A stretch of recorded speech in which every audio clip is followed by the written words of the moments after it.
Hey guys, welcome to Brian's Man Cave. So today I'm going to be playing some TAZ-MANIA. It's been I was been trying to get my Sega emulator thing to work with my streaming software, and I finally got it working. So I thought, let's try a game I'm a little bit more familiar with, and that's this one. Even though I really haven't played this in a while. I'm pretty sure I did a video on it quite some time ago, where I kind of played a little bit of it, but yeah, I mean, I've been falling behind on Sega. I mean, most of my streams so far I've been doing Atari games and Nintendo, so I thought, I got to get this to work, so it took me a while to figure it out, but I got it working, so that's cool. But yeah, this is TAZ-MANIA. I'm just going to load up the game again. Get that Sega logo going.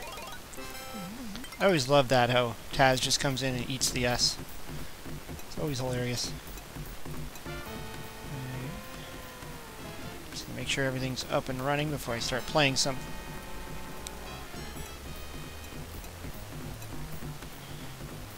Just going into my settings here. Making sure everything's on the up and up. Alright.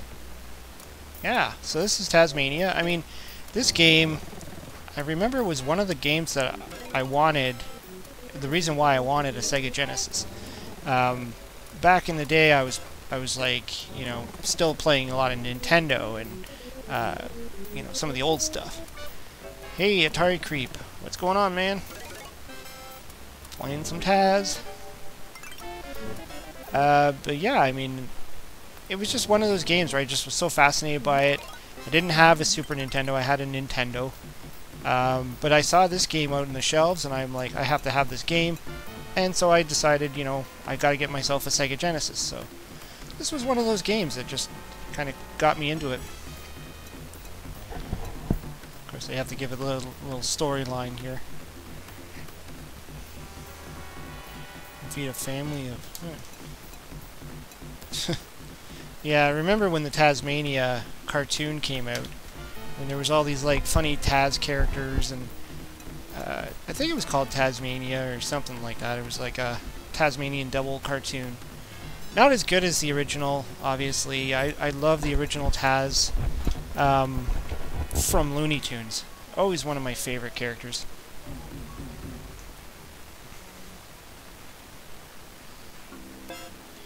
And there we are, we're Taz. So we got a bunch of options here. We can do this, which doesn't really do anything right now. You have to have an object. And of course his signature tornado spin. And his jump. Graphics look pretty good. Those are like chili peppers. So you eat that, you can like shoot fire.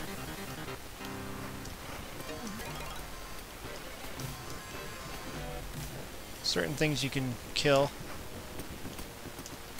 Oh, in the sand, Quicksand. That's pop. I think that... No, I still got my chili fire. That's good.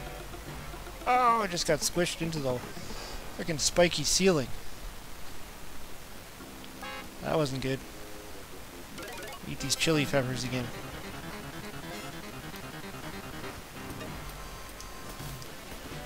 You die now. I think you're supposed to get these guys to like step on them. Go for it. Whoa, whoa. Those creepy little dudes.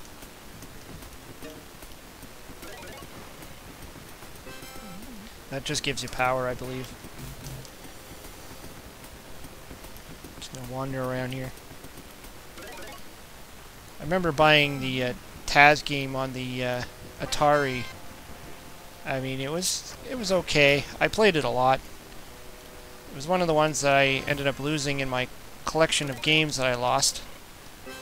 But I got another copy from the No Swear Gamer, which was cool. Whoa! I think I'm out of chili peppers. Yeah.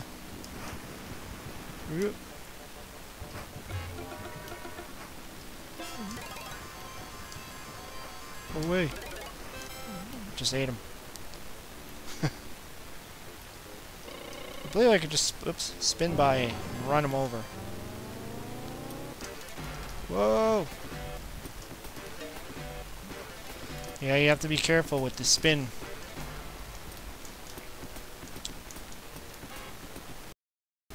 Hey, Big Easy, what's going on? Playing some TAZ-MANIA. Whoa, just fell to my death there.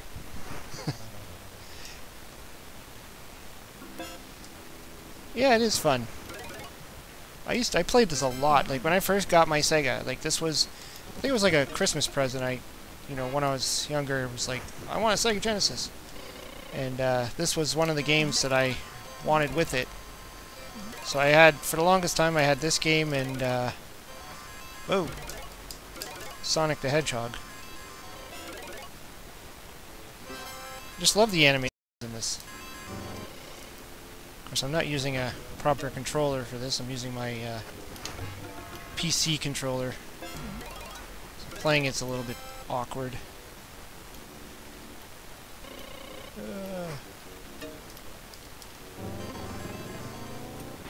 Oh no!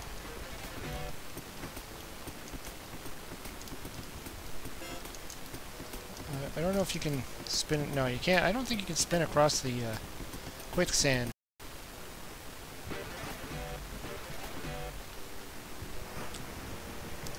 PAWZ. What's going on there?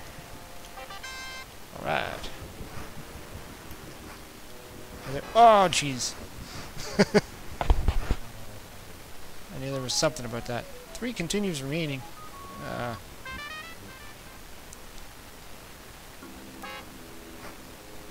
this point, well, you know what? Let's just reset it. Why waste the continue? Where is its history?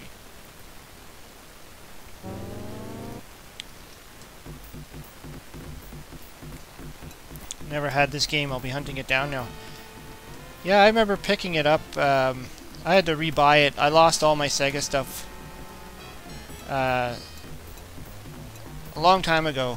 When actually someone broke into my house and for some reason decided to steal my Sega Genesis and all the games with it. And so I lost my original one. So I ended up picking it up again in a second hand, just a loose cart, a while ago. Sucked because I had the boxes and everything.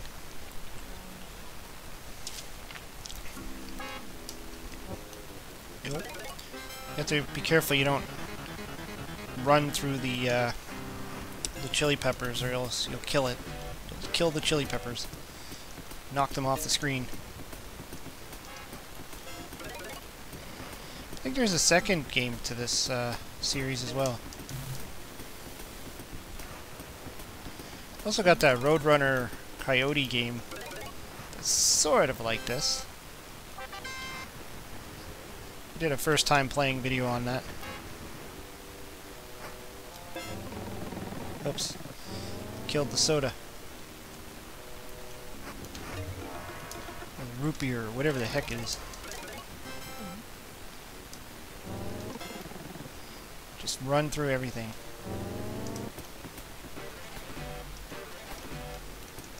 Creepy dude again.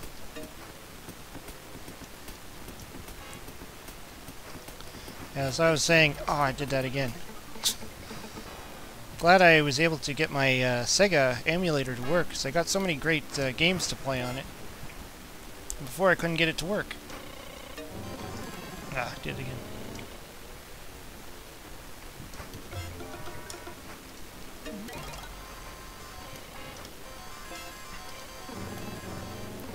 I'm just gonna fly through everybody. Have to remember not to jump on that. Come on. These guys are nuts. There we go. Not to jump on that one. It just shoots you into this pointy ceiling. I don't know. I guess I can go. Whoa! Oh man. It's not easy.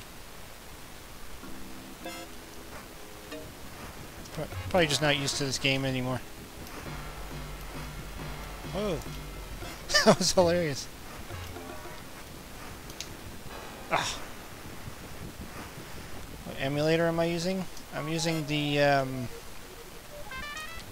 they call it the Fusion emulator. I think it has another name too.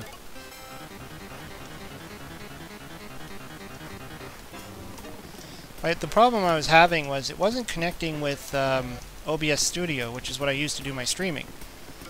Like the emulator worked when I just played by on the computer by itself, but when I tried to attach the window into the streaming software, it wasn't recognizing it. And so I was doing a whole bunch of searching as to find out what, if other people had this problem online, and eventually I found some people talking about you have to disable something in the settings and then it should work, and so it's kind of crazy. I don't know. Because I didn't have that problem with the Nintendo emulators, like the Game Boy one, or the Commodore 64 one. Whoops. Man. I am not good at this game anymore.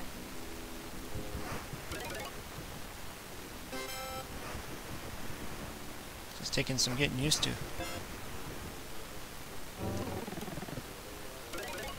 Keep going to this dead end too. Whatever, it's all in fun.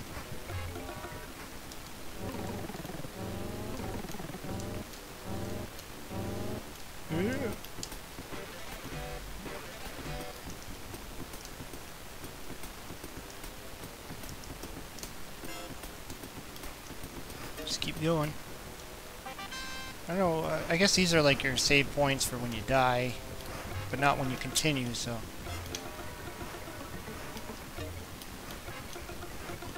don't know if it's better to try and jump off these things, or just walk off them, or... Ah.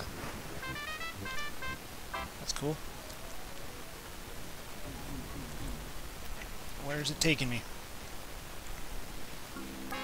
There's lots of Sega Genesis games I still need to explore. Like I said, I didn't have too many games. I had this one, and Kid Chameleon, which I played a lot of. And I also had a pinball game that was set to Motley Crue's music called Crew Ball. That was cool. I was trying to jump on him. And of course Sonic the Hedgehog, but I didn't have a whole lot of games. I mean, my collection wasn't that big. So when it got stolen, that kind of was a bummer. Because I didn't get to buy any more games or explore, because I mean, I didn't bother trying to get a replacement system at the time.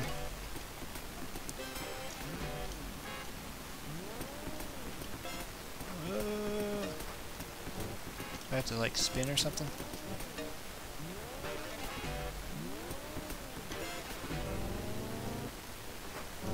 I think I remember having this problem last time I tried to play this game. See, that looks like you can land on it, but it's not jumping on it for some reason. Maybe I'm not jumping high enough? There we go. Whoa!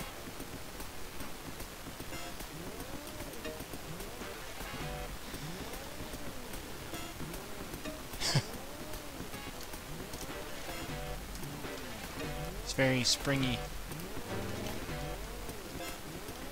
I don't know if I can jump up that high. Nope. This is crazy.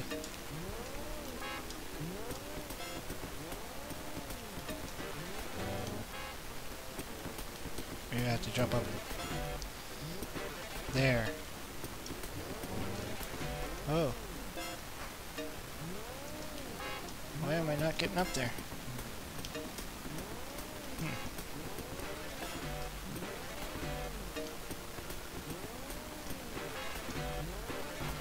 Oh, I almost made it. Looks like I jumped right in front of him. I'm gonna make him go over there first. Oh, I spinned around when I jumped. Big thumb hit the spin button. Didn't mean to. There we go. Go away.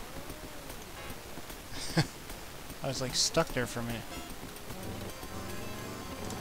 Oh no! All that work.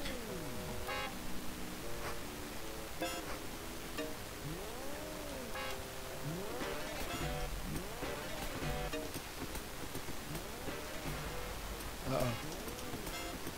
Go for a ride on his head for a bit. What I like about this game is he can, the animations of Taz are really good. Like if you just sit there and wait, he'll do this. He loses his patience. And that's so much like the cartoon. I mean, the Tasmanian Devil didn't have patience for anything. Oof, star. What does that mean? I don't know where to go. It's just like, whoa, bombs. Not a good thing. Well, I guess because I have that star thing? I don't know.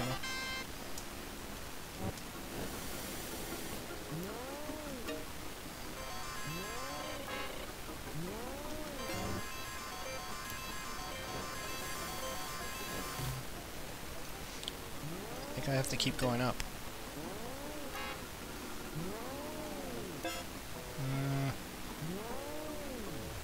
What? Oh, no. I just fall all the way to the bottom again. It's hard to tell where you're supposed to go. You can't really see up above you. There's no way to look up.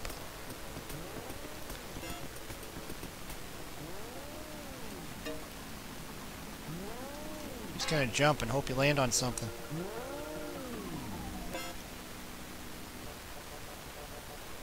Am I at the beginning? Son of a...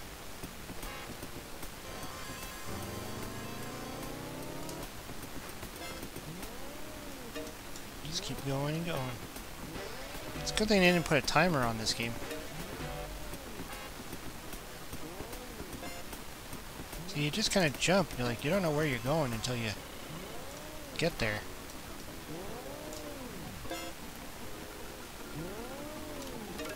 Uh-oh.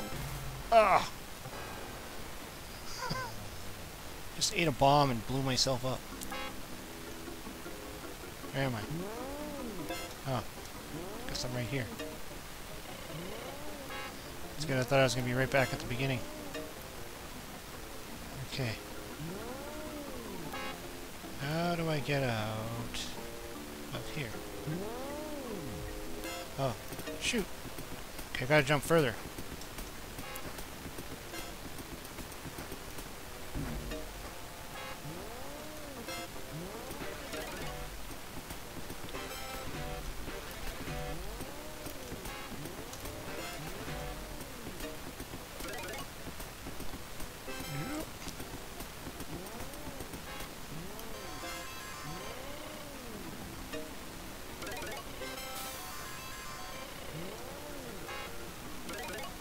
I guess because I have the star, I can eat these bombs and it doesn't hurt me.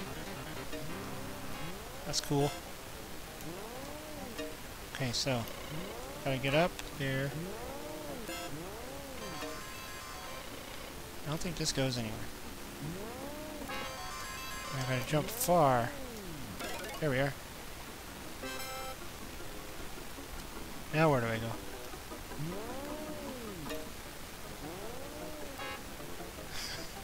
It's like jumping blindly. You don't know where you're gonna go.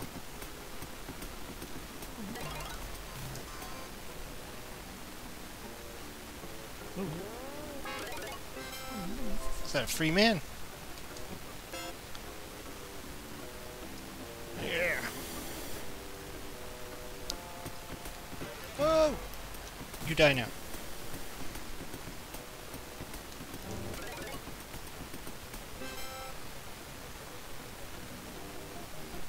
Hey, it's Kirk's Arcade. What's going on? Okay. Is this a bridge? Where do I go from here? Down? Oh, that bomb. Almost touched it too. Just gonna yell at it. I wonder if I can run through it. Yeah. Guess these are bridges. Okay, cool. No!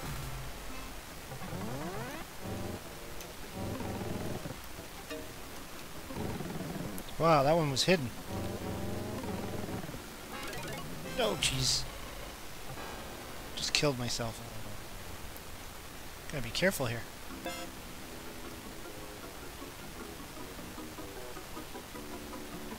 Where am I? Back here. No!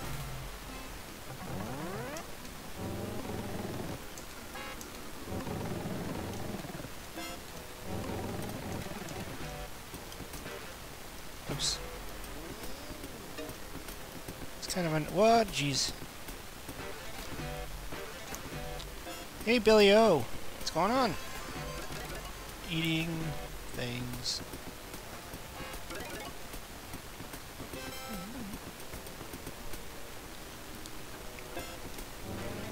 I'm just gonna kill those bombs before I eat them.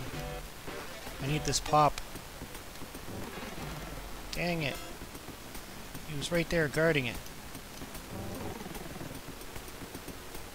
Huh. The exit. Might as well go. Get out of there.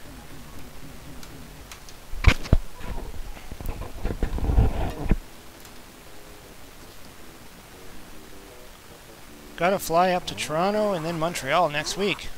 Oh, cool. What you gonna be doing here in Toronto? Seeing some sights or on business?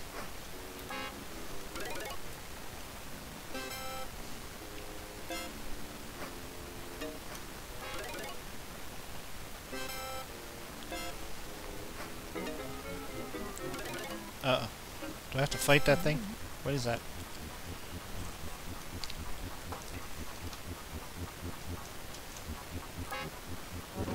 Oh no!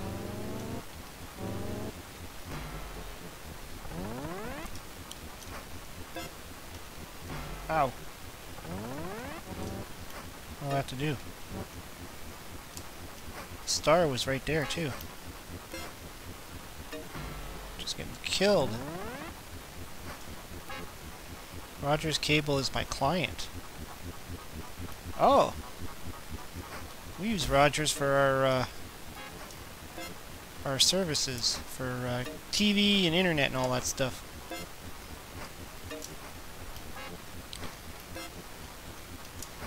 It's pretty much that. It's either Rogers or Bell. For the two big ones, anyways. How do you beat this thing? Huh. I think you just gotta jump at the right time. Yeah, I'll try this way.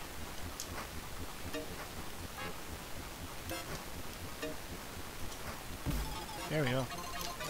Gotta be fast. Holy Jiminy.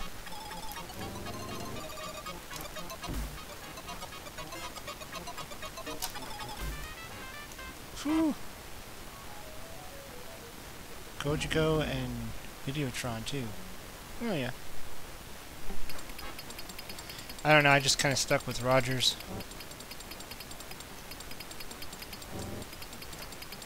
I mean, I don't know if they're the best prices, but I got all my services through them, so like, what do I do with this?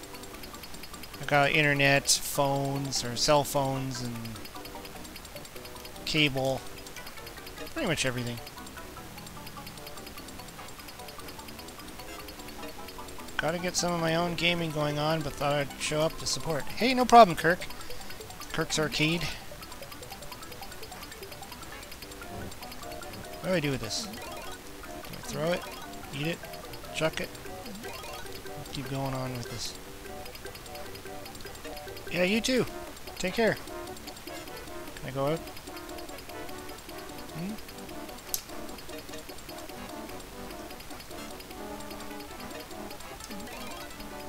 Must be something I can jump on that I'm not noticing.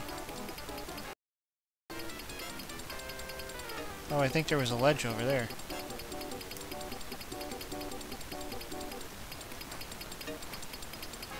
There we go. Oh, that looks vicious. How do you get around that?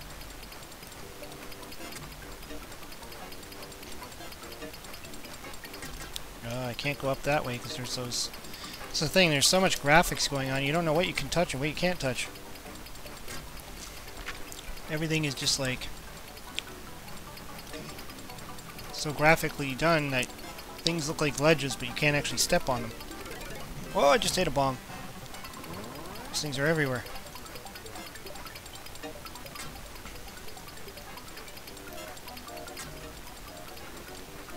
Just try and jump up.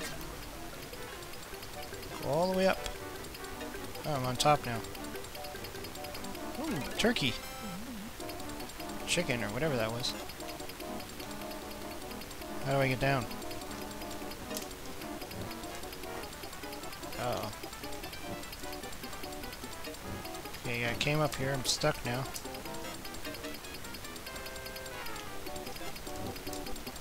Maybe you have to go this way.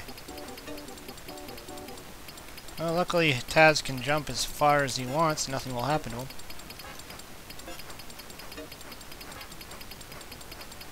Ow. Those things hurt. Okay, I think I have to go past these mashing devices. I'm sure if I get hit by them, I'll be killed.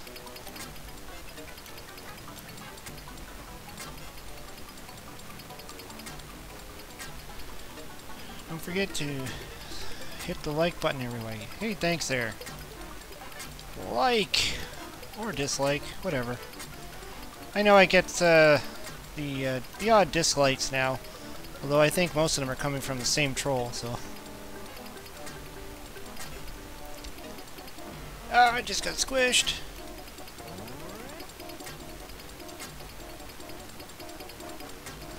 I don't know what's been going on with my subscribers, but they seem to be going down. I don't know what's happening there. At one point I was at like, what, 924 or something like that. Then it's like 923, then 922, then 920, and I was like, what is happening? I don't think people are actively unsubscribing. And earlier, well, this morning I was at 921, and now I'm at, or 920, I mean, and now I'm at 919, so I don't know what the hell's going on with my subscription thing there. I think just people are just getting unsubscribed for no reason. So weird. You know? And I know I've talked to people who say they like watching my show, but they just found out that they were unsubscribed. I'm like, I don't know what happened. I remember there was that bug a while ago, so I don't know if it's still there.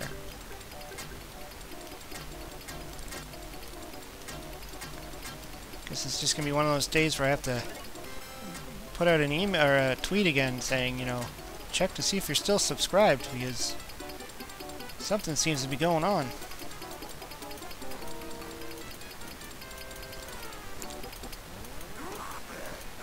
How do I get through this without burning myself?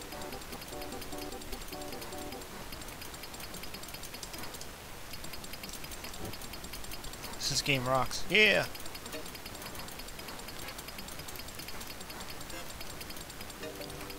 Oh, there's the exit. How do I get up there? Okay, jump. Acme. Yeah! I know I completed this game when I first had it, like when I originally owned it. But I probably played it a heck of a lot. I mean, like I said, I didn't have many Sega Genesis games, so... This I played a lot of. Now, at the time, I probably was, you know, tired of playing Nintendo all the time.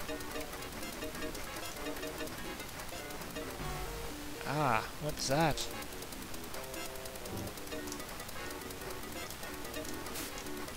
I'm trying to jump on there. Ouch. Chicken.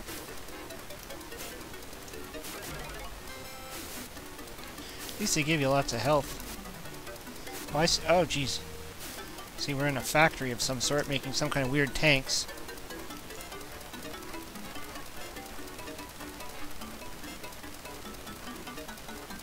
It is. I've had to resubscribe to several of my creators. Oh, yeah, there you go. That's what I'm saying. It's like every day I've been losing like at least one subscriber for the last like few days, and I haven't gained any. And it was weird actually, because I remember seeing an email come in saying, "Oh, so and so subscribed to you," and I went and I checked, and I had one less than I had the day before. I'm like, how does that make sense? It's like YouTube math. There's a switch there. How do I turn it? Hey, there we go. Wonder what I just did.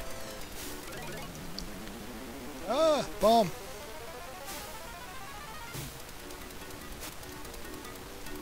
Yeah, there's definitely something glitchy going on with YouTube.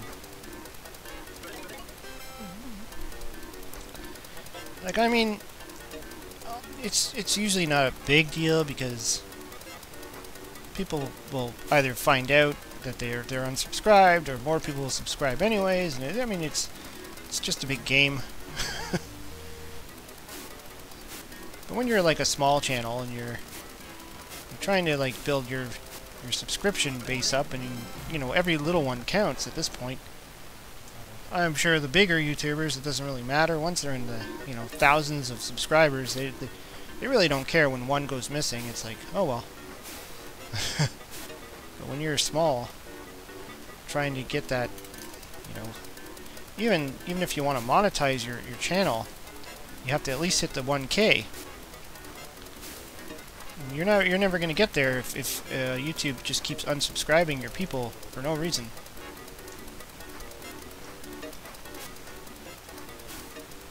But what's even worse is you expect that, people who subscribe, they want to watch your content, and then if they become unsubscribed, they might not get any kind of notifications. Even though it's kind of up in the air, because I seem to get a lot of notifications from channels I typically watch on YouTube that I know I didn't subscribe to them. I just kind of watch their videos every once in a while because it pops up.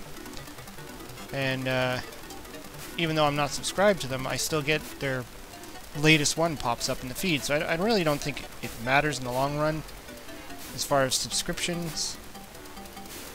I've heard even people say they've hit the notification bell and they still don't get notice that they're one of their, the people that they like to watch or follow just uploaded a video. So what's that? 3. I thought that was a free life thing, but I guess it's not. There's switches everywhere too. Oh, some of them hurt you. Bummer. Oops. Keep hitting that pause button. That one hurts you too. And it killed me.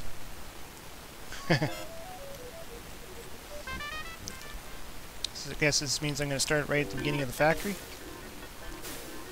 No, I guess not. Or is it? Is this the beginning? Stupid bombs everywhere.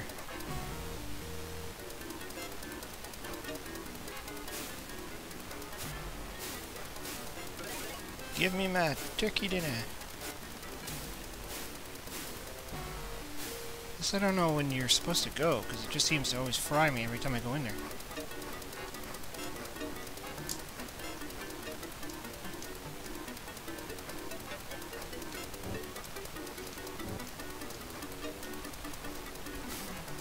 This game's weird in that when you're right beside something, it's really hard to jump up. Whoa. See, it just kind of doesn't give you any indication of when you're going to get hurt on that thing. Whoa, bomb. See there, the bomb just blends right in with the graphics. You almost don't even see it. It's like, I see what you're doing there, Sega. Sometimes your sub count is different on different devices? Well, that's weird. That makes me wonder if it's like a caching issue.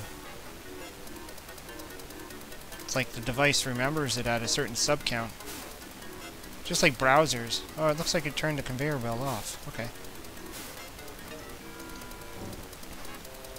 Some browsers might remember your sub count.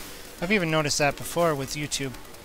The other thing I've noticed is sometimes I go on YouTube and the look and feel of it is it's the old YouTube, like before they upgraded the look and feel. So it looks like the old YouTube, which is strange. Like it doesn't affect anything because, well, how did I do that? Oh wow, okay. So I hold the button and then I push down. Okay. Ow. Let's try this one. Okay, I guess you can't fall through the floor here. What did I just do? Ow. This level's difficult. It's hard to tell what's going to kill you and what's not. Then they put bombs. And I don't know when I can go through there without getting that. There's no indication that you're going to fry when you walk through that thing.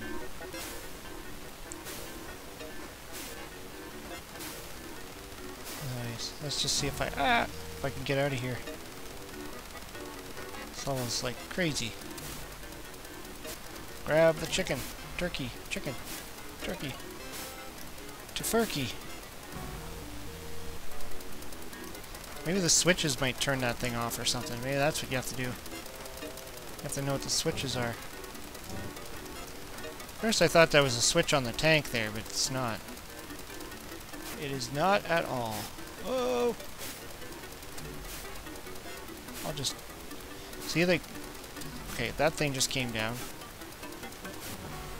Yeah, there's just no way to go through there without getting killed. The next shot is going to kill me, isn't it? Yep.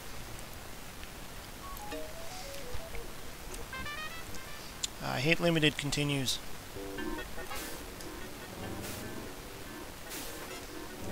Just makes the game more tedious when you have to start all the way at the very beginning again. Oops. I did not mean to eat that bomb. So maybe the switches turn those things off. Which means you have to find them all and turn and disable them. Even though some switches will actually electrocute you, which is not fun. Whoa! Dang it. Fell through the floor.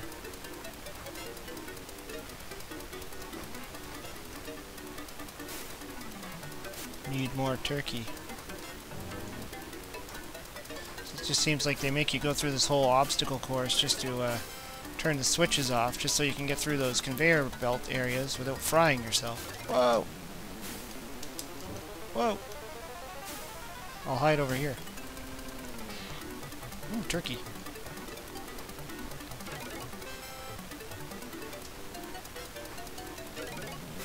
Oh, crap.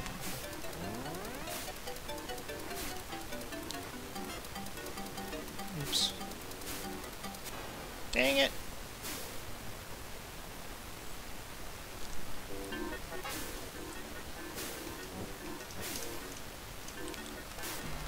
Oh, right in the head.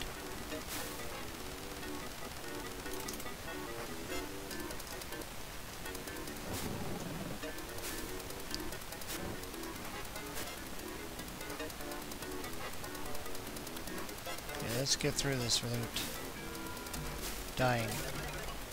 Whoa. Is that thing a gun?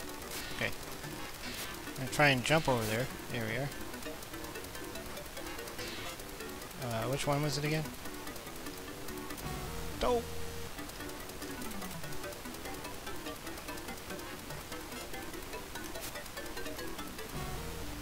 Alright. Didn't matter. Still fried me. So that theory just went out the window.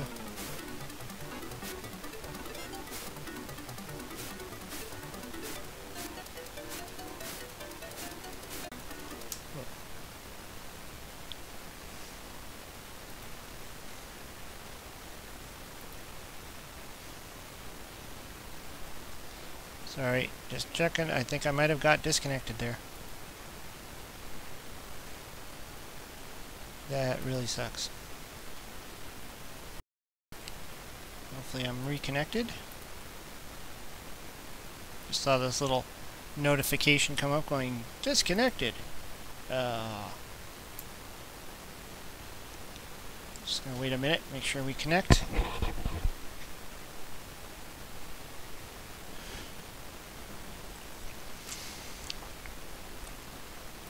Looks like my connection quality is pretty crap.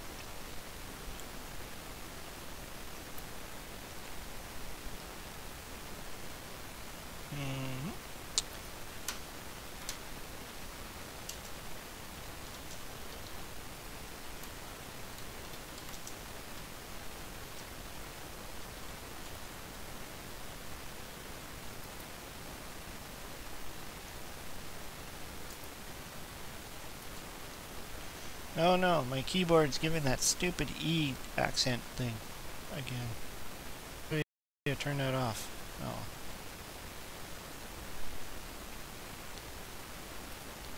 Are we gonna connect or what? Hello? Connect.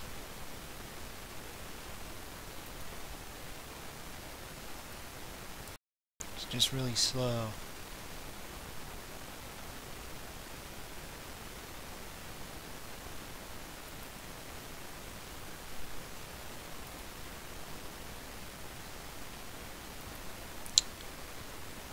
Darn it.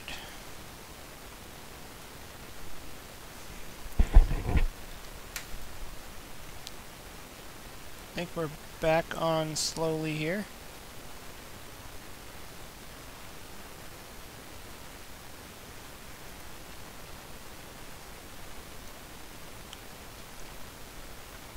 Oh, it looks like we got Green Lantern there in the chat.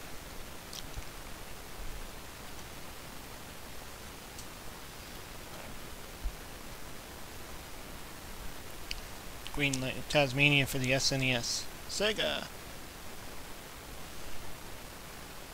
Just gonna wait it out here and make sure we get connected again. I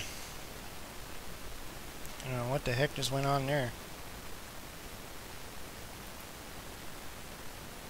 It's just catch up with the chats going on here.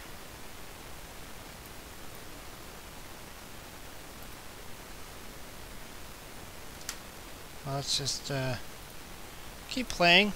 Hopefully the connection will kick in.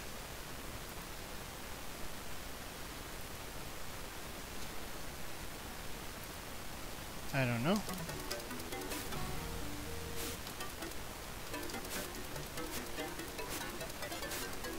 Happens when you do live streaming is sometimes your connection just goes crappy on you and not a whole lot you can do.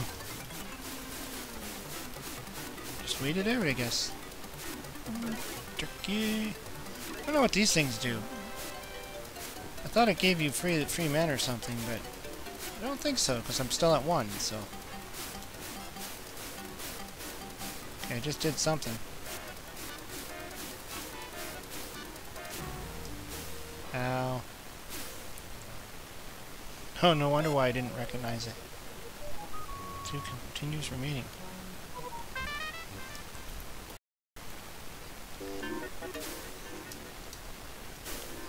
You know, when they do this whole continue thing, it almost makes you want to use the emulator to do save states instead of damn continues.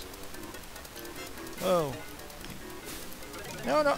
I tried to spin and kill it, but dang.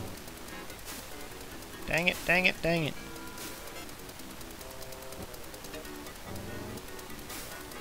Okay. Oh, turkey legs.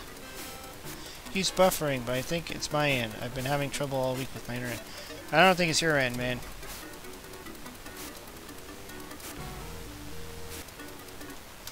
Yeah, I don't think. I think it's me.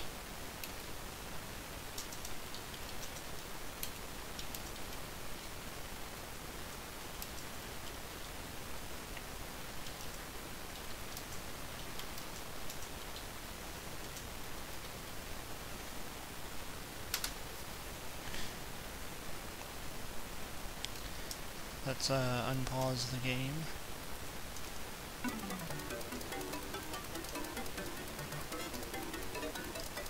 Yeah, I definitely need to explore some more Sega Genesis games, like I said. I mean, this is a fun one, but there's a lot more. I mean, this is the one I played all the time. Obviously, I'm a little bit rusty at it. I haven't really played it in a long time.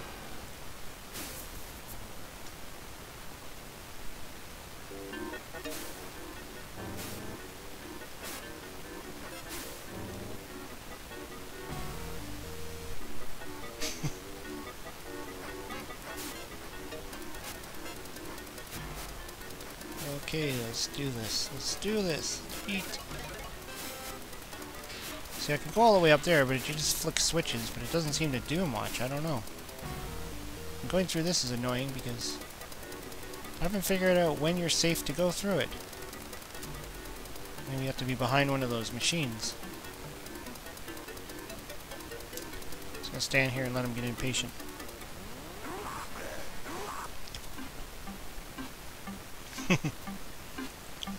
Just let him sit there and get all angry.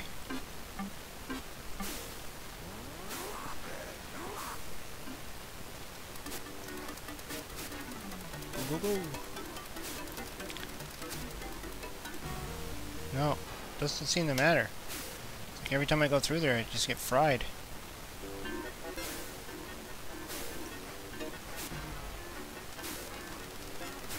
Really frustrating. Trying to figure out exactly what all the switches are doing. Like this, well, that one just turns off this conveyor belt, but what good is that?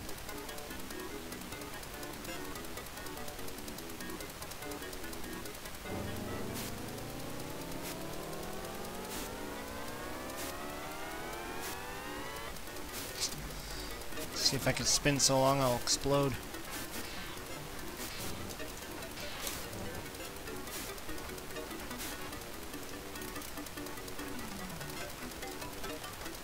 Okay, that did something. Red, but not enough.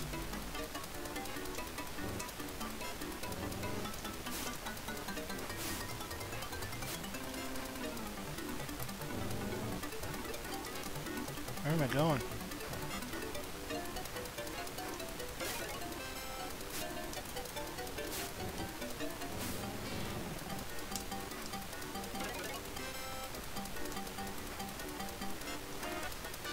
Oh no!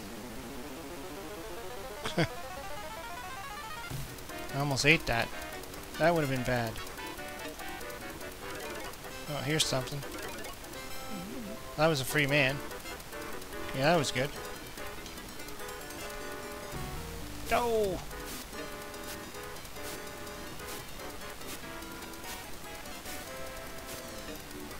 How do we get out of here?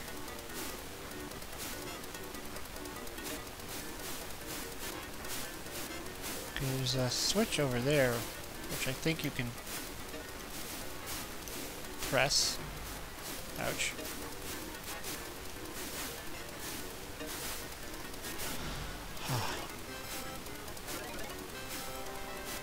You know that switch doesn't work. It just fries you.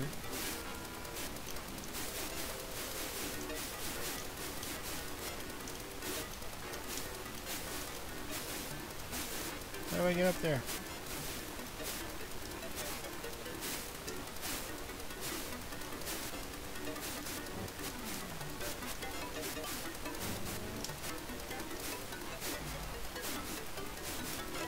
No! Don't eat the bomb, you idiot. Okay, we got through that one without getting fried.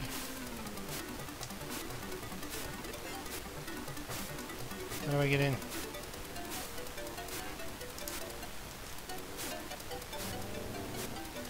Okay, it won't let me through.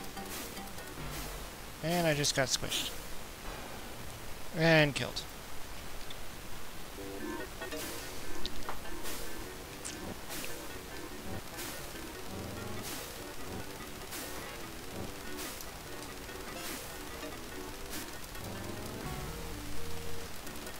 Oops.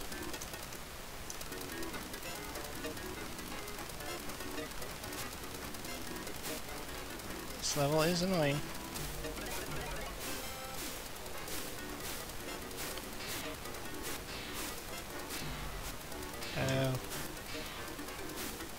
Alright. It's gonna fall through here. I think it's this one. What happens after I flick that one? Can I flick this one now? Nope. Still hurts you.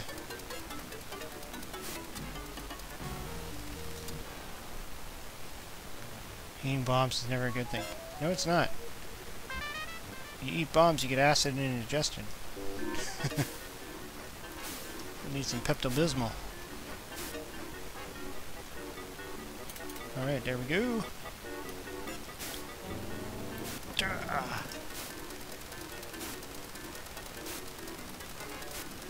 Watching this game I want. It's an interesting game. Be a little frustrating, but not too bad.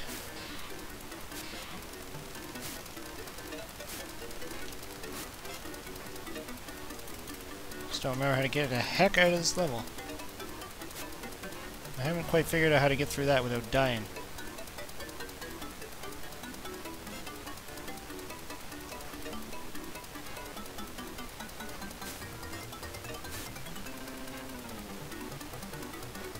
Must be a switch I need to get.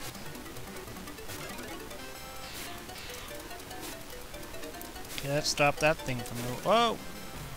Blast!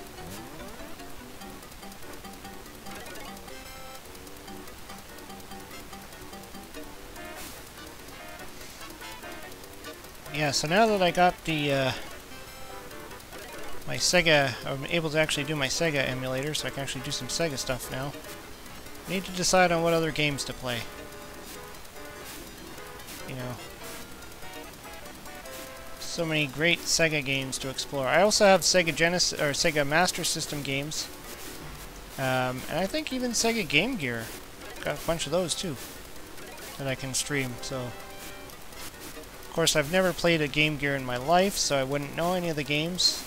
It'd be a completely new experience for me. Never played on a Game Gear before. Didn't know anybody that had one either. I think everybody I knew had a Game Boy. Nobody had a Game Gear.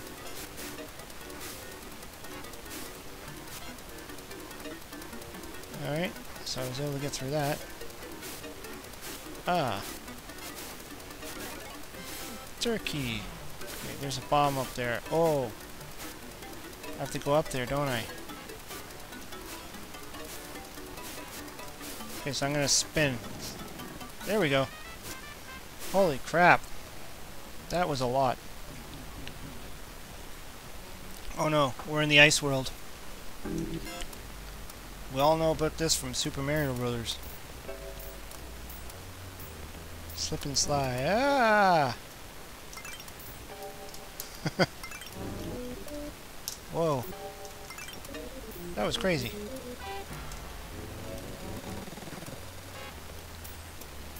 Okay, I need something. I need like the cola beverage. Oh, fish. Maybe that'll, yay, replenish. I need some more fish.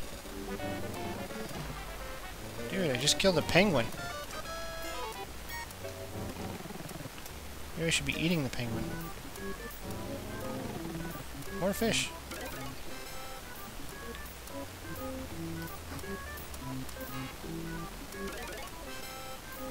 Whoa.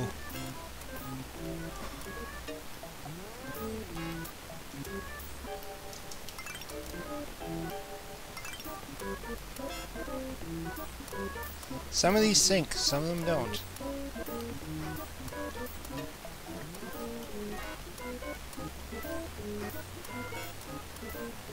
And they're all slippery too.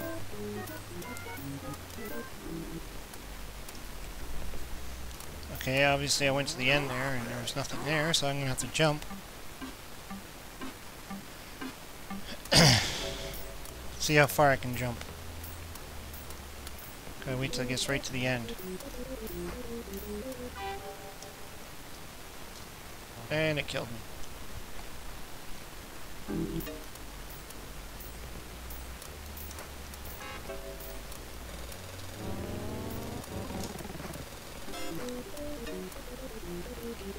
Some kind of like Crazy mouse guy with a spear, whatever the heck he is.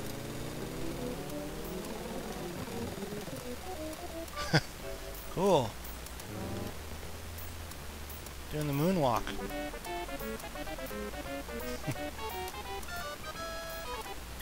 So,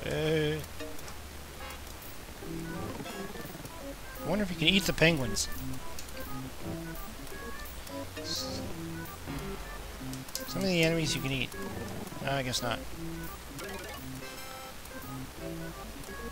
That's the thing. Whoops. Taz in the cartoon can pretty much eat everything. And he does eat everything. I mean, Bugs Bunny is constantly giving him stuff to eat. Like the inflatable raft.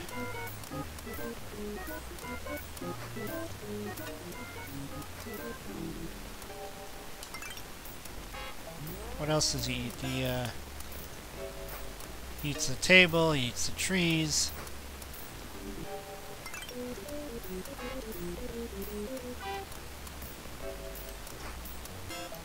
Oh, sinking.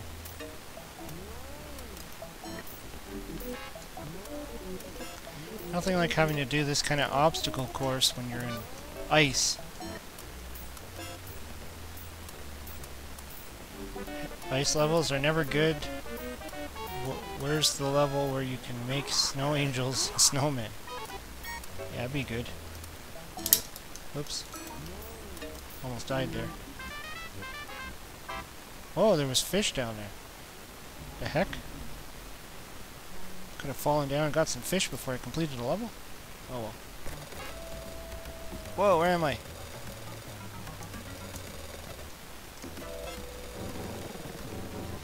Went right from the snow to the jungle.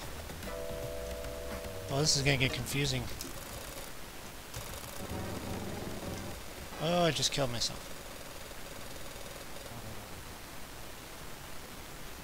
Hey, Video Game Lover 58. How's it going? Playing some TAZ-MANIA.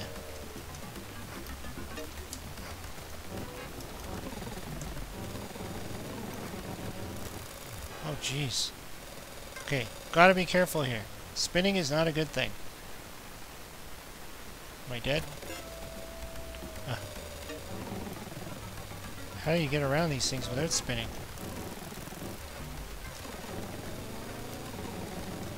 How do you just go slow? How do you go slow when you spin fast? Doing good. Oh, that's great. I'm making my way through this game, and I haven't played this really like this in a long time, so I'm not the greatest at it.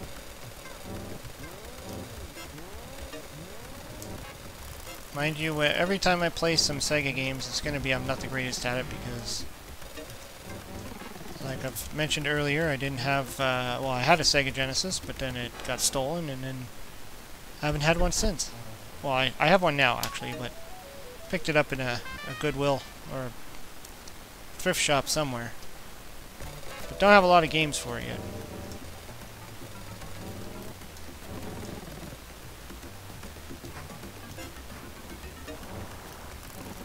I mean, there's that AT-Games Sega Genesis. But a lot of people talk about it negatively. Like they say the sound is wrong or something, or the graphics are no good, or I don't know. I haven't heard a lot of great things about it. I have the AT-Games Atari Flashback. I have the Flashback 8. Plus I had the portable, which I don't know where it went. I don't really have any problems with those systems, but I've always seen the Genesis one, and oh, you can't fall. Okay, I knew that. I've kind of always passed on it. Well, the Genesis one is kind of expensive, especially here in Canada. It's like $100 for the Genesis Flashback. But the cool thing about it is that it actually does take the original cartridges. Now, I don't know if that means it actually runs the cartridge or if it dumps the ROM. I don't know.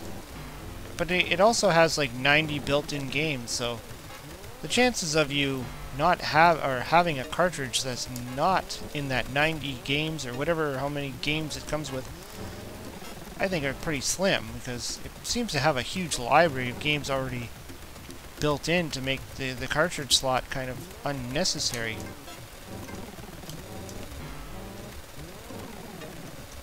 I'm pretty sure it even has this one on there.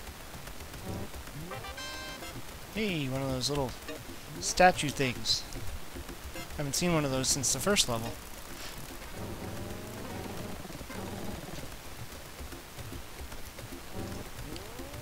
The thing I find hard about this game is you don't know where to go. Like, I don't know if I can fall down. I don't think I can.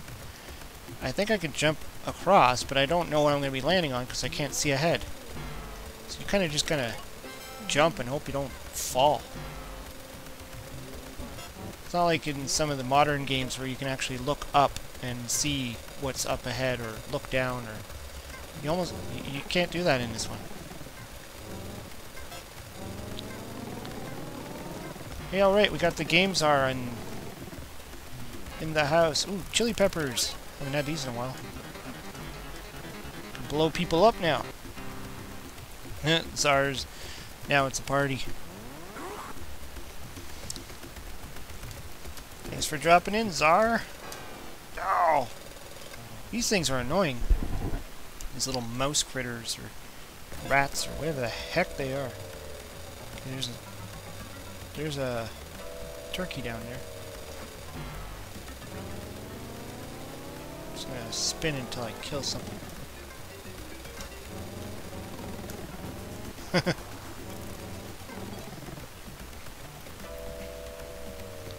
There's the Green Lantern. Oh, fell to my death.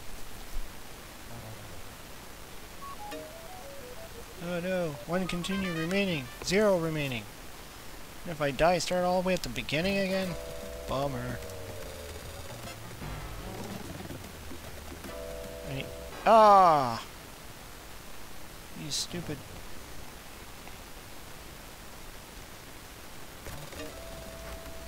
Okay, gotta be careful now.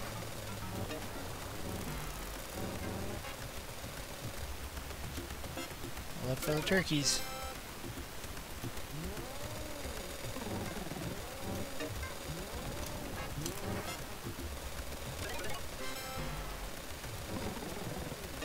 Eat me some turkey. Yeah, true. Games are. The graphics are awesome in this game, and the animations. This is why I wanted this game when I first saw it on the shelves and stuff, and I first heard about it. I wanted this. Like, not only am I was always a huge TAZ fan, but I mean, just the way this game looked and played, it's just amazing.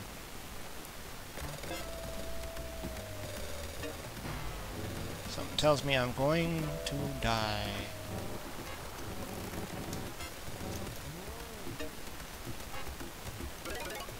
Just feels like you're watching a TAZ cartoon.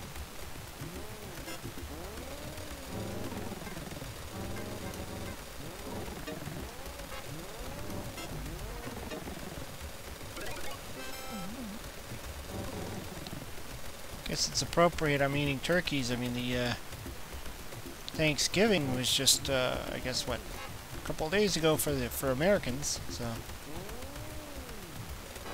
Oh. And that's it. Holy crap. I hate these continues. That's okay. We'll just play a little bit more. Right from the beginning.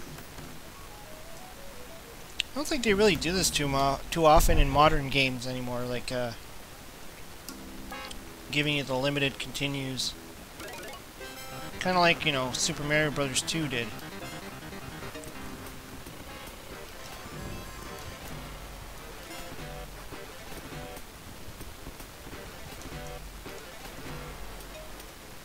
Yeah, everybody's still eating leftovers.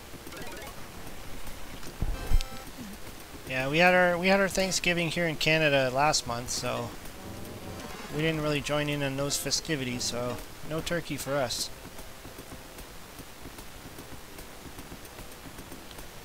Grey Forest. Brian, I'm here to talk to you about the fact I heard you were defending the card game Keyforge. I guess you mean Keyforge. I don't know really what you mean by defending it. I didn't think I had to defend it, but I kind of like it. It's shit. Oh, well, I mean, it's not for everybody.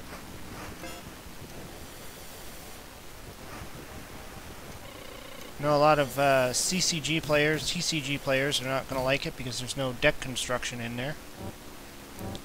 And it did take some getting used to the fact that I can't actually modify the decks. I mean, it's just different. I wouldn't put it in the same category as Magic the Gathering or anything like that, so not a big deal. I mean, some people like it. I was actually at a card shop today speaking to one of the guys there that works there, and he said it's not his cup of tea. He said he didn't really care for it. And part of the reason is he doesn't like the fact that you can't change your deck. Once you get a deck, you can't do it. You can't change it. But what I said was, you know, I look at Keyforge as being a casual game. Something you just kind of pick up and play for fun. Just like a board game or whatever, you know. I wouldn't look at it on a competitive level. You need to do like a sealed tournament, you know, where you open up the deck and just play a sealed tournament, but no, it's not going to replace Magic or any of the other card games out there. So, yeah, I'm not really defending it in a sense, because I don't think it's really under attack.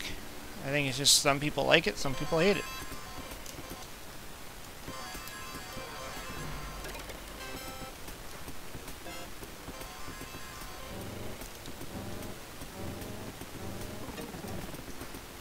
It's kind of like video games. Some people love certain video games, some people hate them.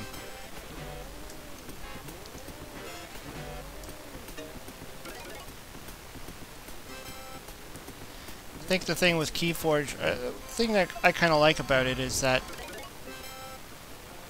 with other card games, you have to like CCGs, for instance, like Magic and Yu-Gi-Oh! And Pokemon and all that stuff. They have lists that you need to follow. They have, you know, if you want to build a certain deck, you have to buy a ton of packs to build that very certain deck. And, you know, it's just, either way, you're going to be spending the money. But,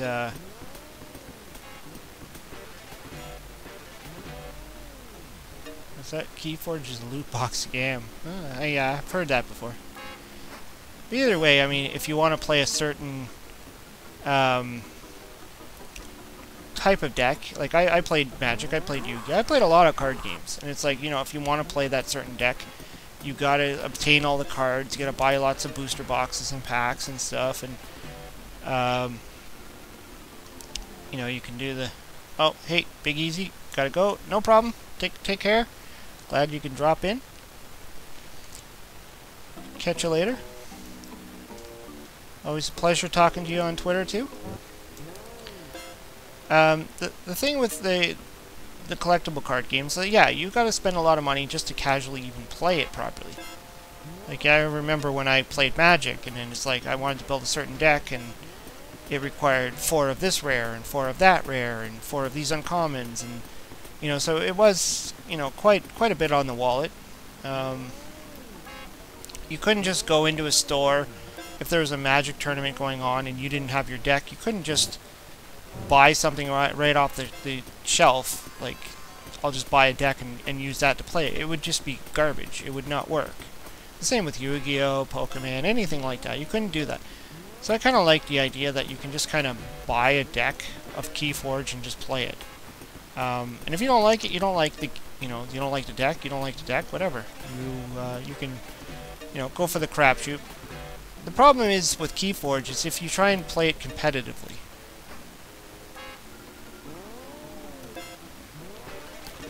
Keyforge has a lot in common with Atari VCS. Big scam. No, it's not a scam. How is it a scam?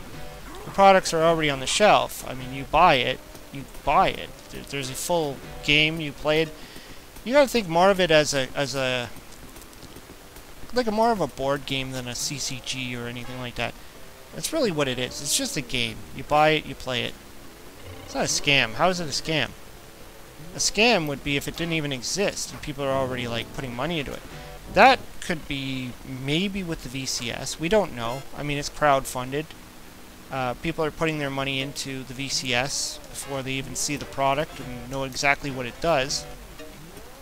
I mean, you know, some people can accuse that of being a scam, but Keyforge is actually a game that's out on the shelves.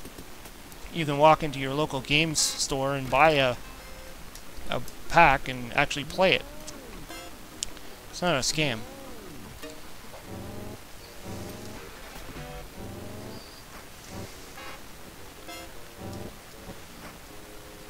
It's just not. It's not going to be the right product for everybody. If you're a CCG lover or TCG lover or whatever, collectible card game or even a living card game. Holy crap! I can't get up here. If you really like living card games, and you know, whatever, this isn't the product for you.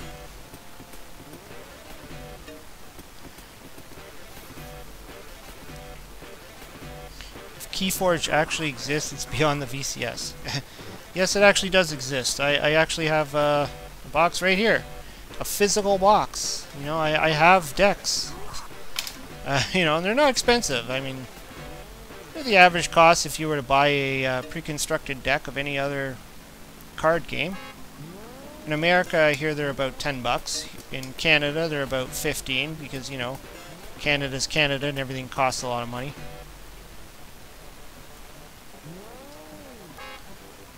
The PlayStation Classic sucks. Okay. If you're not into the PlayStation, then yeah, I guess it does suck. I've heard a lot of reviews on it. I've watched a lot of videos on the PlayStation Classic, and yeah, some people do say it sucks. The game choices on it are crap, but yeah. Whatever. To each his own. I don't understand why it doesn't have Tomb Raider on it. I mean, that was much like this game. I bought my Sega Genesis just so or I didn't buy it. I asked for it when I was a kid for Christmas, but not a kid, a teenager. But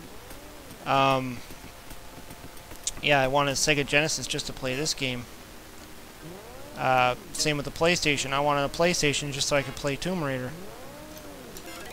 Oh jeez, I just blew myself up again, and I died.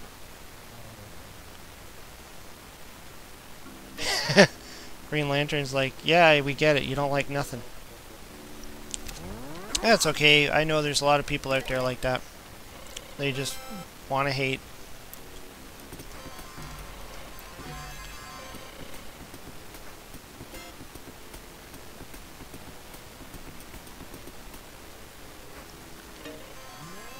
I don't know. I'm not. I never really voiced too much of my opinion on the PlayStation Classic. And there's kind of a reason for that. I mean, I don't think the PlayStation is... I don't think it's retro enough to really want to have a classic console. I mean, the NES Classic made sense because a lot of people who grew up playing the Nintendo might not play it anymore, might not have it anymore, might have hung up the whole video game thing, and you know, all of a sudden they see this product there and they're like, hey, I can just buy it and plug it into my TV and play some classic Nintendo like I used to when I was a kid. So, I mean, I understand that. I just don't see PlayStation being there. I mean, PlayStation is still relatively a newer console, even the original. Like, it's not in the same ranks as, like, you know, Atari or... Gray Forest is saying, no, I just don't want scams and bad products. Well, I mean, here's the thing. I mean, a scam is something that you're not getting what they're telling you you're going to get. That's what a scam is. So, if they say you're going to get this product, and then you buy it and you don't get that product, you get something inferior, that's a scam. Or maybe you put your money into it, and you get nothing at the end. Maybe it doesn't even exist. That's a scam. But Keyforge is not a scam. Keyforge is just a different kind of card game that it really does take some getting used to in the fact that you cannot modify your deck. The gameplay is great. I like the gameplay in Keyforge. I like the strategy. I like playing it. It's fun. It's almost like a little bit more balanced version of Magic the Gathering. Put it that way. And it's interesting. Now, the fact that you can't modify your decks, yeah, sure. But that doesn't mean, like, you can't. It just means you can't in tournament.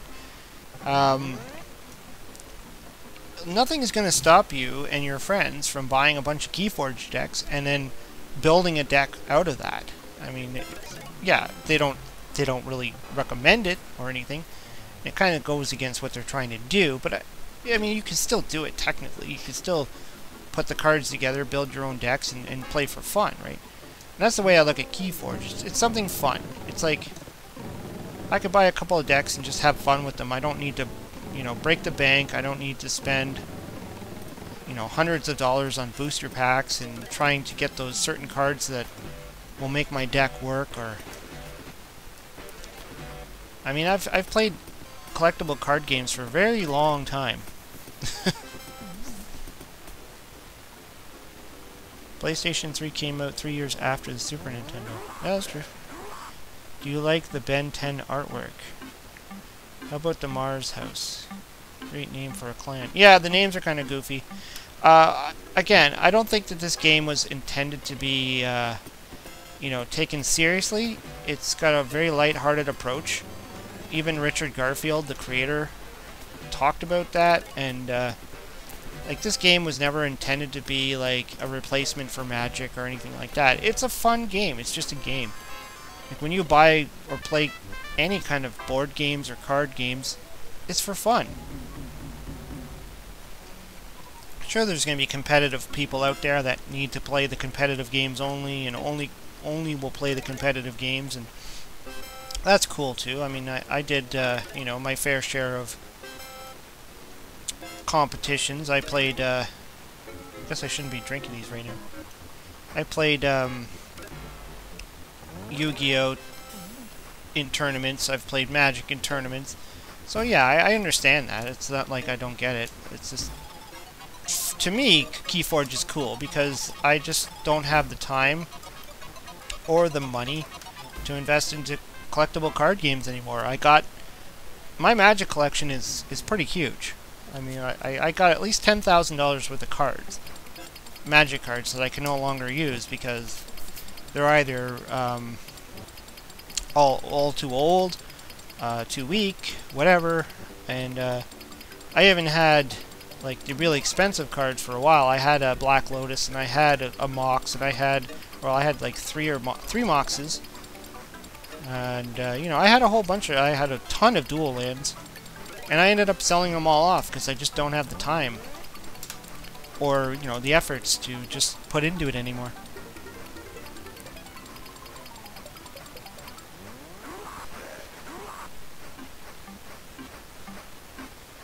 Well, it's been 20 years now, Brian. Just by age, I think it would be qualify as vintage, and I get it. There's vintage and there's vintage, yeah.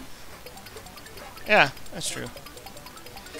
It's all on what you associate as being vintage, right?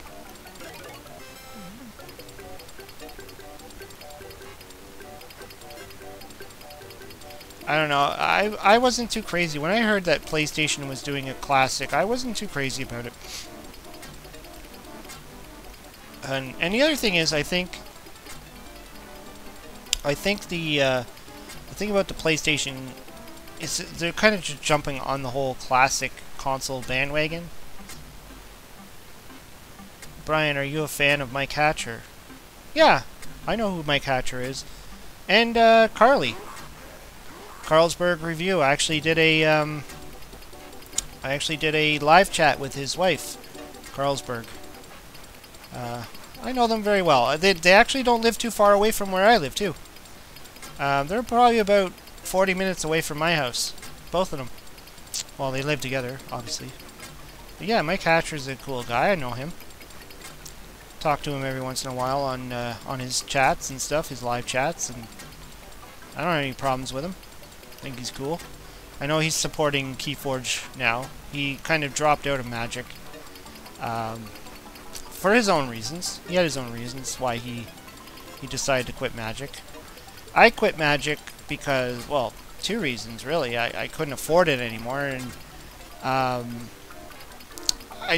used to have like friends that I played Magic with all the time, and you know, life gets in the way of that. People move away, things happen, priorities, you have children, you know, things just get in the way of playing card games and stuff, and you know, I can no longer just dedicate my time to playing card games. I just right now, and where I'm at, I just don't have that time. Especially now doing this channel, my spare time is used making videos.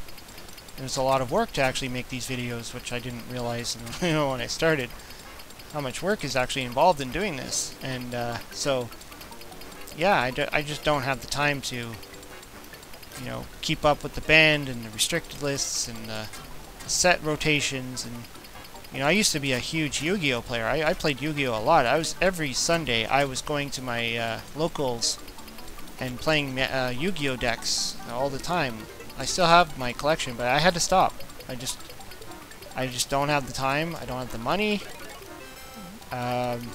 It's just the way it is. It's just time. You know, it's just the way it is now. It doesn't mean I'll never do it.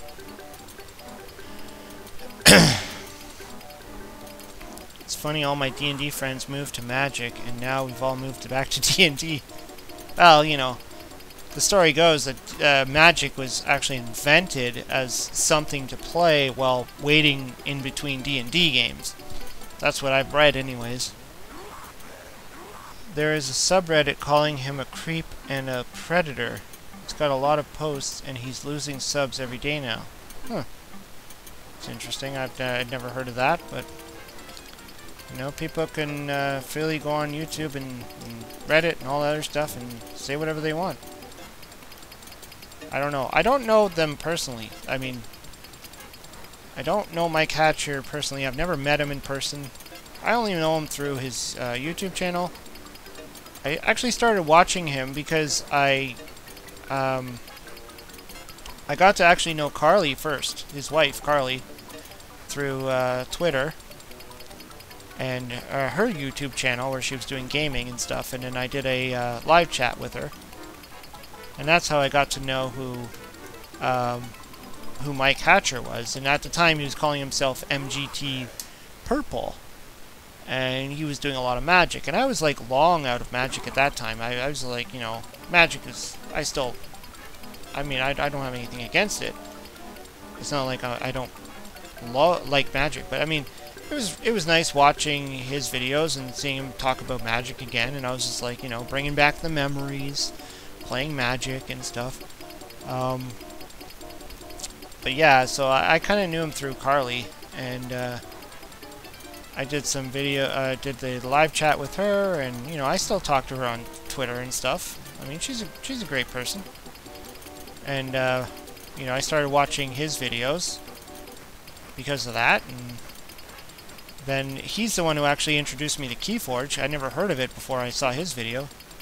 Didn't know what he was talking about at first. I'm like, Keyforge, what's that? And then he kind of went on this whole, you know, I'm quitting Magic, and oh crap, damn it, fell. He's like, you know, I'm quitting Magic, and you know, I'm gonna just like go to Keyforge and all that other stuff. And I'm like, okay, well, you know, whatever. It's like one of those, you know, whatever floats your boat. You know, you do what you gotta do. You do what you do is fun, and you know, don't let anybody else tell you what to do.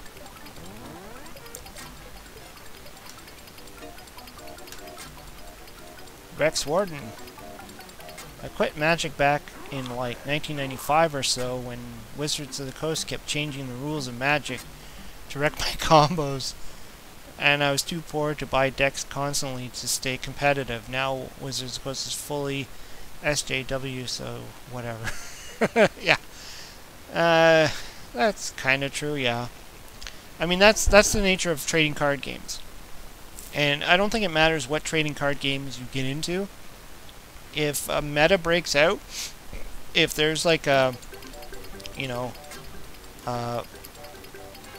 big tournaments and people start getting competitive in it, it's just going to turn into that, especially when there's a secondary market on the cards. I mean, the cards are insane. Magic, the cards are insane. They are expensive. And I know, I mean, I had a ton of them. I had a lot of expensive cards. I still have a lot of my cards. I only sold off my Black Lotus, which I paid like $300 for in probably like early 2000. 2002, I think, was around the time I actually paid. I think I paid like $300 and something, maybe more, a little bit more, for a Black Lotus. I paid about $300 for a Mox Ruby Beta, which is you know, really expensive. And I ended up buying like a Mox Emerald and a Mox Pearl for a few $100s. And so yeah, I mean, that's when I started to realize like this game is getting pretty crazy. But I didn't need those cards because at the time, like, you know, those cards are Type 1. At the time, that's what they called it anyways, Type 1. Vintage is what they call it now. You didn't need them. You could just play Modern or the you know, Standard, or you didn't need to buy those cards to play the game. But I just seriously was so much into Magic, I was just dropping money like crazy on it. And so I can understand the frustration of some modern players who are just like, you know, this game is too expensive. And then I got into Yu-Gi-Oh!, which is almost worse because the Magic cards, the old Magic cards, are what where the real big money was. Some of the newer Magic cards, they were a little bit expensive, but not to the extent of the old cards. Yu-Gi-Oh!, the problem with them is brand new cards right out of the pack were selling for $200 if it was a key card in a deck that everybody had to play in you know, in a tournament environment. So, you know, with Yu-Gi-Oh! You can invest your money in a card, and then all of a sudden a rotation happens, or a year goes by and all of a sudden this deck sucks, or there's a better deck, and then your value of your card just goes down to like nothing. And or with the other thing with Yu-Gi-Oh! Was they didn't control their printing. So a card that you would pull for $200 in one pack, 3 sets later could be printed as a common, or put into a structure deck that you can just buy for $14, and then you got a structure deck with that $200 card in it, which is no longer worth $200 because now it's a common. So the whole collectability, the expenses, and all that stuff. And that was kind of what I hated about it. I mean, after a while, I just started getting fed up. I'm like, I'm spending all this money on cards, and they're expensive one day, and the next day they're worth nothing. Do you have Exodia? Or Expodia? What? Expodia? I thought you said Exodia there, but is that Expodia or is that just autocorrect? What's Expodia? Don't know what that is. Is that like a card game or something? Or first I thought, when I looked at it, I thought you said Exodia. I'm like, you know, from Yu-Gi-Oh! I'm like, oh yeah, I had that a long time ago. Back when that deck actually could play. That's the other thing. I had to drop out of Yu-Gi-Oh! I actually stopped playing Yu-Gi-Oh! Just around the time when I started my YouTube channel. And then a bunch of the friends that I had that always showed up at the tournament were no longer going. And so every time I'd go, there would be like nobody there that I knew or would talk with. And at that point, I just kind of was like, well, you know, I played Yu-Gi-Oh! But then you know, the people I liked weren't there, and I needed more time to focus on YouTube, and so I just kind of stopped. And I haven't really gone back to Yu-Gi-Oh! So the last time I went back to Yu-Gi-Oh! Well, not back to it, but the last time I went to the store and I started learning about what's the new stuff that's out there, it's so different. The game is so different. I barely even recognize it. The cards are different now. The strategies are all different. I don't even know anymore. I feel like a noob. Back to noob status. Exodia. Get it now. Do you buy games to play them on your channel? No, no, I don't. I mean, I don't have any reason to do that. Are women allowed in your man cave? Well, I did have one lady leave a nasty comment on my man cave, about man caves on my channel at one point. Talking about, you know, oh, you know, don't let women in your man. You know what? All I have to say about that is, I live in a house with my wife, and maybe about, I don't know, 10%, less than 10% is my man cave, and the rest is my wife's house. So, you know, so yeah, that ain't gonna work.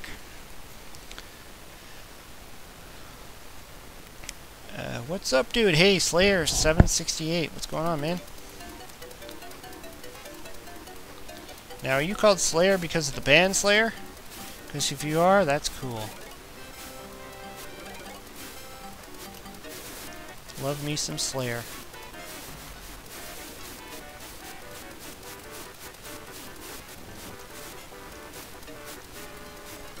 Oh no!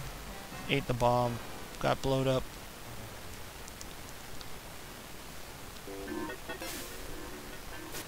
Yeah, man, what gives with cards no longer allowed for play? Well, that's the nature of card games. So that's what makes Keyforge a little bit different. I don't know how they're going to maintain Keyforge. That's the one thing about Keyforge I don't understand, is that, you know, once they start realizing that things are just like broken or whatever, I don't know how they're going to maintain it. Like if they want to keep a tournament scene going, like maybe they'll just ban sets or something. I don't know. Both the band and Halo. Oh, okay. I like the band Halloween. Wow, that's an old one. Halloween.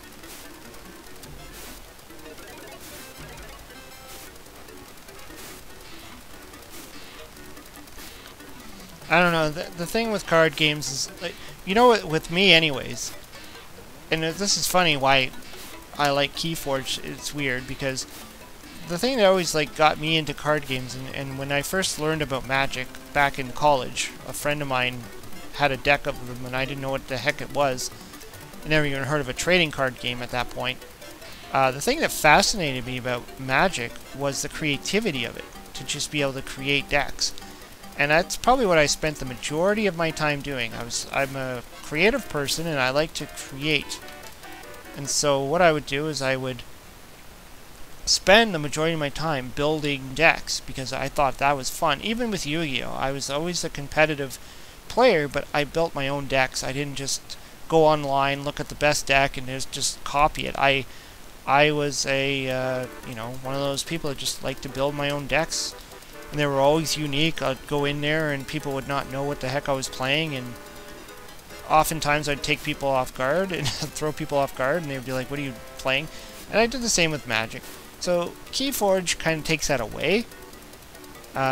Takes that whole excitement of I can just build a deck, you know, with all these silly combos that I came up with, and so kind of, you know, but when it comes down to the point that I just don't have the time to play or to spend on deck building, it's perfect in that angle. I can just pick up the deck and just play it.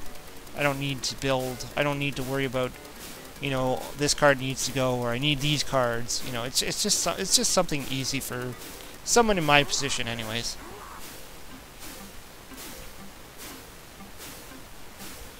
You know, because the makers of Keyforge don't know either.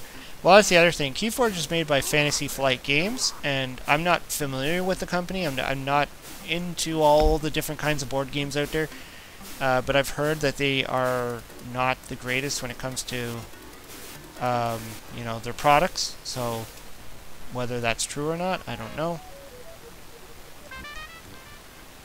They were not planning on making more than one set. Well, I guess I have to see if the game takes off. That was one of the things I was kind of like wondering about myself about Keyforge, is that you know, with Magic, for instance, they can reprint a set and reprint a set and reprint a set until they're done with it, and then they create a new set, and then they could just put the old set out of print. With Keyforge, they can't really reprint anything. Like every time they put out a product, it's got to be unique. So they're constantly generating brand new decks every single time. So they cannot just create, like with Yu-Gi-Oh, like they were able to like re-release a set. Say, okay, we're gonna re-release Legends of Blue Eyes of White Dragon or whatever. We're gonna re-release the original sets. Or we're gonna, you know, or we're gonna create structure decks and all that. They can't really do that with Keyforge. It doesn't work that way. Every deck they create, and they don't create booster packs. Everything's just decks. So every deck they create has to be unique, which means they cannot, by definition, reprint anything. Everything's got to be generated. And I know with the math and all that, they say, you know, they have like 1 million some odd and somewhat combinations of decks. So I guess they figured they'll never have to worry about that. I don't know. It'll be interesting to see where it goes. I mean, the whole game itself could just die. People could just begin, you know, play it for a little bit. The excitement of it just wears off, and then next thing you know, they're like, forget it, this game sucks, and then they move on to something else. You know, perhaps it could be a gateway. Maybe some people will get into Keyforge, realize they don't really like it too much, and then quit, and then get into Magic. I mean, if you remember Duel Masters, if you like when Duel Masters first came out, I looked at that as a gateway into Magic. They really heavily advertised Duel Masters. They even made a cartoon on it. And this was at the time when Yu-Gi-Oh existed, and you know, Yu-Gi-Oh had a cartoon. So Duel Masters, which was a Wizards of the Coast product, and it's what I always really just considered a watered down version of Magic. Because when I first started playing it, I just realized that the game is really just Magic with missing a few components. That's really what it seemed like it was designed to be. It was just a gateway into, okay, you've played this Duel Masters game, but there's a better one called Magic the Gathering. And then the game kind of flopped. I mean, the cartoon flopped and everything about it. And then it kind of came back again, renamed as Kaijudo, where they modified a little bit of the cards and kind of made it a little bit better, but in the end it was still the same game, and it was still just a watered down version of Magic, right? So you gotta wonder if like some of these games are just designed to be, you know, get into this game and this will get you into this game.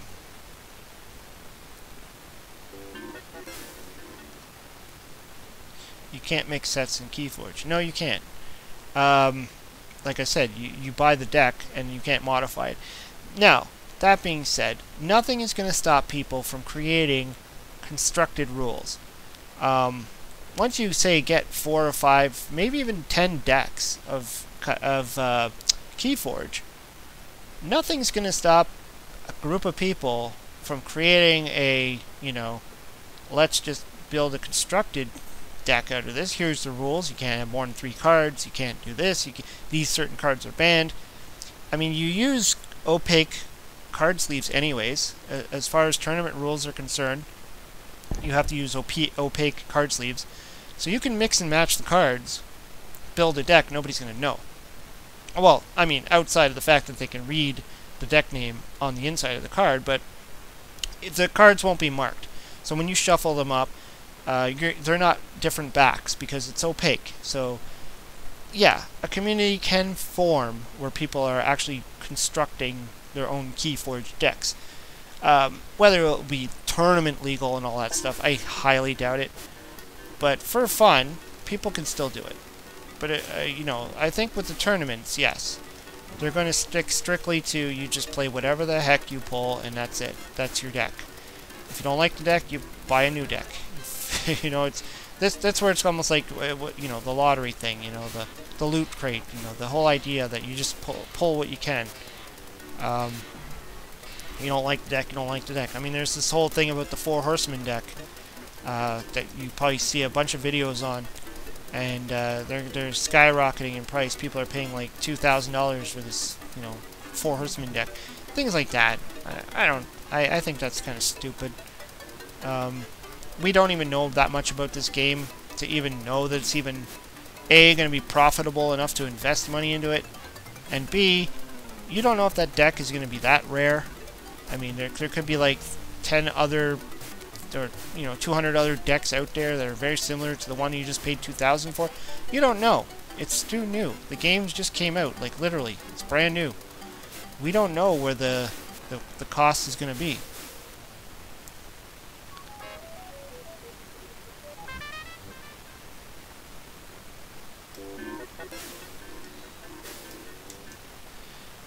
The game is not designed to be able to construct a deck. If you do that, there will be only one deck because everybody will only play the best cards in that deck. Well, I mean, what you just explained there is every single CCG. Now, I know this because, I mean, I went to a lot of tournaments. I went to a lot of Yu-Gi-Oh! Tournaments. I went to a few Magic tournaments.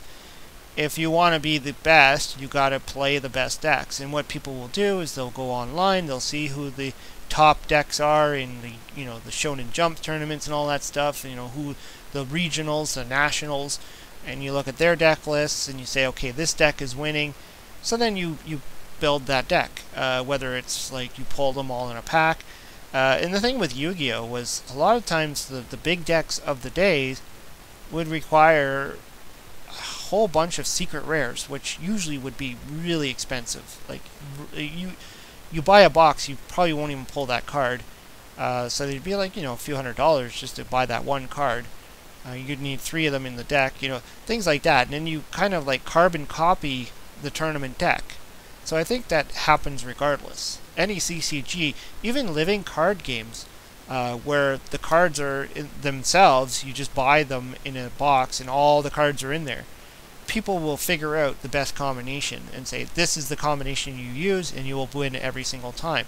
So I don't think you can get away from that. I think that's just a symptom of, card games, or collectible card games in general, is that people will figure out the best cards to use, the best combination of cards. They'll share it, they'll put it online, tournament winners will win with it. It's bound to happen. I mean, that's normal. And it was kind of frustrating, for me, being a casual, more constructive player, someone who's like creative and would like to make my own decks, going up against these people who just literally looked up a deck list online and went, this is the best deck, I'm going to copy it, and that's it. And then they would kick your butt, and you wouldn't even have a hope in hell in beating them, because their deck is always going to be like top tier deck, and any shit deck you bring in is just going to lose. So, I mean, I've been through all that, so I understand that. And that kind of changes with Keyforge. Like, sure, you can scour the internet looking for the best deck that you think is going to be the best deck, but that's not always necessarily the case. Not every deck's going to be the best. You don't know. Plus, you don't know how many of those decks can actually exist out there to actually put a value on it. In Magic and Yu-Gi-Oh, because there are so many sets you can mix, there will be many good decks. In Keyforge, the cards are limited, so there'll be... Yeah. Well, like I said, it's a different kind of game. You can't really compare Keyforge to Magic or any of the other CCGs. It's a different kind of game. It's the way they call it, a unique deck building, or unique deck game. It's not... It's like if you just bought a board game off the shelf. Nothing modifies, nothing changes. You just play the board game. Look at it in that kind of regard. It's a different kind of game. And so if you're not into it, you're not into it. I mean, I totally understand that. A lot of people are not. They'll...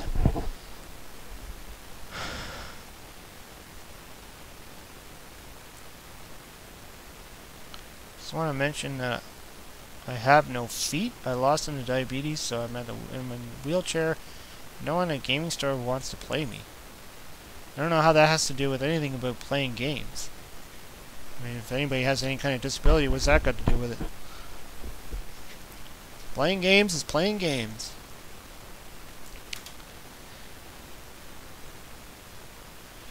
Yeah, I think I've gotten as far as I can in this TAZ game, but... Anyways, yeah, thanks everybody for stopping in. I think it's time to call it quits. Yeah, it was kind of interesting. I didn't know I was going to get into a conversation about card games, but here we are. I know I did a couple videos. I did like 2 videos on Keyforge.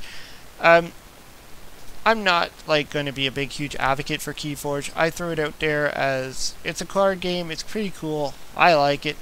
You don't like it? That's fine with me. I don't really care.